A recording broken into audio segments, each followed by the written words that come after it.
Bonjour à tous, alors nous sommes donc à Vierzon et j'ai rencontré Anaïs qui est victime des vaccins. C'est ça Anaïs? Oui. Alors qu'est-ce qui t'arrive exactement? Alors, donc, je me suis fait vacciner 2 fois, donc en juillet et août 2021.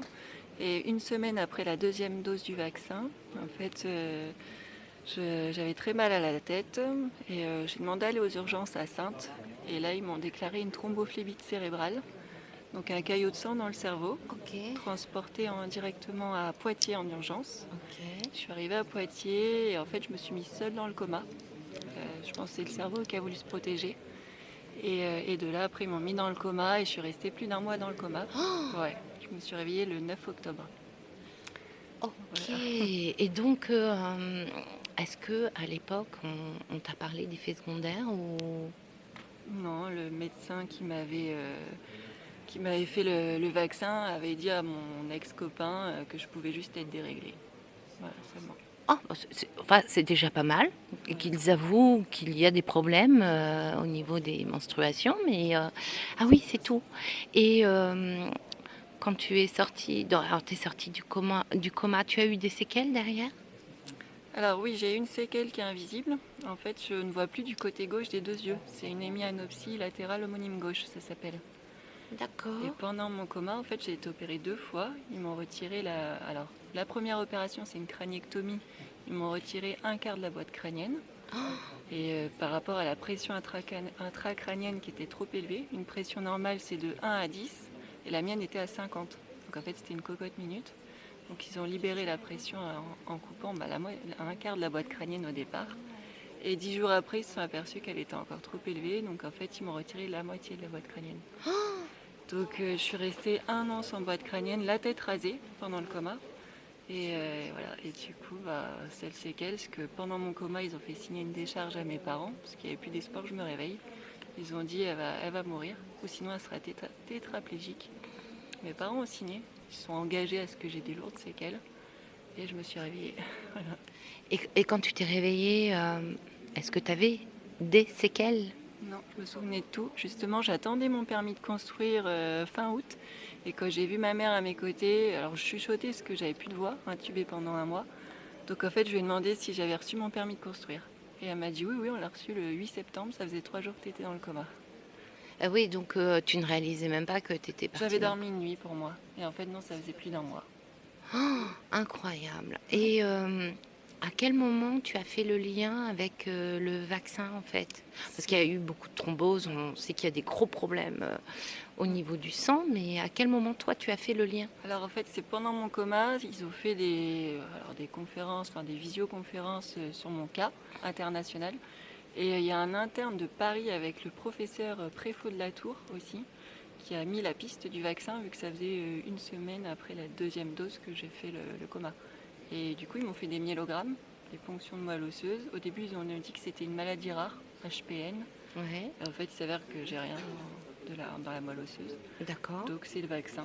Je suis montée à Paris voir l'ONIAM, mais eux ne reconnaissent pas, parce qu'ils disent que c'est génétique. Ah, ah oui, alors il y a un médecin, un professeur qui reconnaît et l'ONIAM ne reconnaît pas. Non, parce que c'est pas écrit noir sur blanc que c'est le vaccin. C'est marqué suite à la vaccination du Covid. Ah, Voilà, oui, on joue sur les mots, c'est bien ça. sûr. Et du coup, aujourd'hui, est-ce que tu as retrouvé une vie normale Oui, ou... Ouais. oui, oui, non, une vie normale. Bon, là, je suis au prud'homme avec mon employeur qui m'a déclaré inapte à tout poste et licencié. Parce que j'étais conseillère bancaire au Crédit Agricole. Ok. Voilà. Ouais. C'est bien, on donne le nom comme ça, vous Ouais, savez. ouais, Si vous êtes au Crédit Agricole, n'hésitez pas à retirer tous vos comptes. ouais. Petite parenthèse. Ouais. Et donc, oui, ils t'ont licencié, mais parce que quand tu es retourné à ton travail, tu avais des pertes de mémoire, Pas du tout. Non, justement, je me souvenais encore des dates de naissance des clients que j'avais avant, parce que j'étais conseillère bancaire. Mais alors, Mes, c'était quoi l'argument? mes collègues m'ont dit, mais tu te souviens de tout? Je dis, moi, la seule séquelle que j'ai, c'est la vue. En fait, c'est invisible. Ouais. Et en fait, ils m'ont mis, soi-disant, il n'y avait pas plus de poste en agence quand j'ai repris. Donc, ils m'ont mis au service conformité. Là, c'était purement administratif.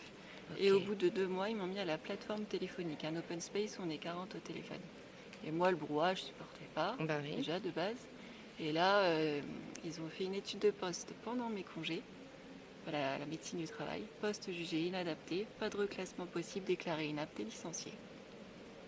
Ok, et t'as retrouvé du travail Non, depuis ou non, Donc, alors, on va reprendre. Tu avais quel âge quand tu as eu 30 ans. 30 ans Ouais. pile? Et t'as été licenciée à quel moment? Bah, en octobre 2024. D'accord, donc ça fait 1 an et demi. Ouais, c'est ça. Ok. Eh ben, écoute, en tout cas, merci pour ton témoignage.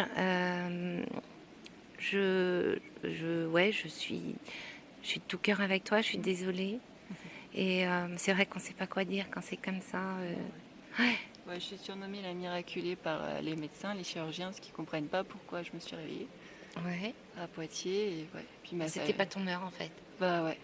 Et est-ce que tu avais été quand même informée des effets secondaires éventuellement ou pas du tout à Ah l'époque? non, non, non, Non, mis à part oui, le dérèglement. Non, non, rien du tout en fait. non, T'avais pas vu des manifestations, des gens qui... non. Non, Parce rien. que ouais, c'était en ouais, août 2021, du coup. Ouais. Donc c'était le début, je pense, ouais, je sais pas. Et t'as fait confiance en fait. Ouais, en plus c'était pour vivre normalement, hein, c'était pour aller dans les restaurants, les bars, pour avoir le pass vaccinal, Ouais, pass ouais. Et sanitaire. tu t'es pas dit, il y a quelque chose de bizarre à l'époque? Non? Bah les attestations et tout aussi, hein. Après on vivait dans un monde où Ouais, qui est un peu particulier, donc on se pose moins de questions, remarque. c'est Oui, ça. c'est vrai que comme on avait été, faut pas oublier qu'on a été confinés, qu'on a été quand même, Ah bah oui. voilà, donc on se dit ouais super, on peut revivre. C'est quoi un vaccin? Je suis pas au courant. Ok, j'y vais. Une victime, voilà. Alors Ça. t'es une double victime en fait. Ouais. Bon, tu te rends compte qu'on t'a menti et que aujourd'hui, ouais. Bah oui, ouais. Oui, une semaine après ma deuxième dose, quand j'étais dans le coma, ben, mon ex a été voir le médecin qui m'avait vacciné au centre de vaccination à Saintes. Il lui a dit, bah, elle n'est pas déréglée, mais par contre, elle est dans le coma. Et qu'est-ce qu'il a dit? Bah, il a baissé la tête. Il savait pas quoi dire. Ouais, bah, en fait, c'est ça ce qui est terrible, c'est qu'ils savent. En fait, ils savent très bien ce qu'ils font.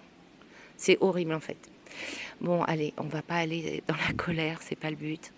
Faut qu'on avance, faut qu'on continue ce combat d'information. Faut que les gens se réveillent. Autour de toi, les gens se sont réveillés ou tes collègues, tes anciennes collègues, elles se sont dit il y a quelque chose ou même pas?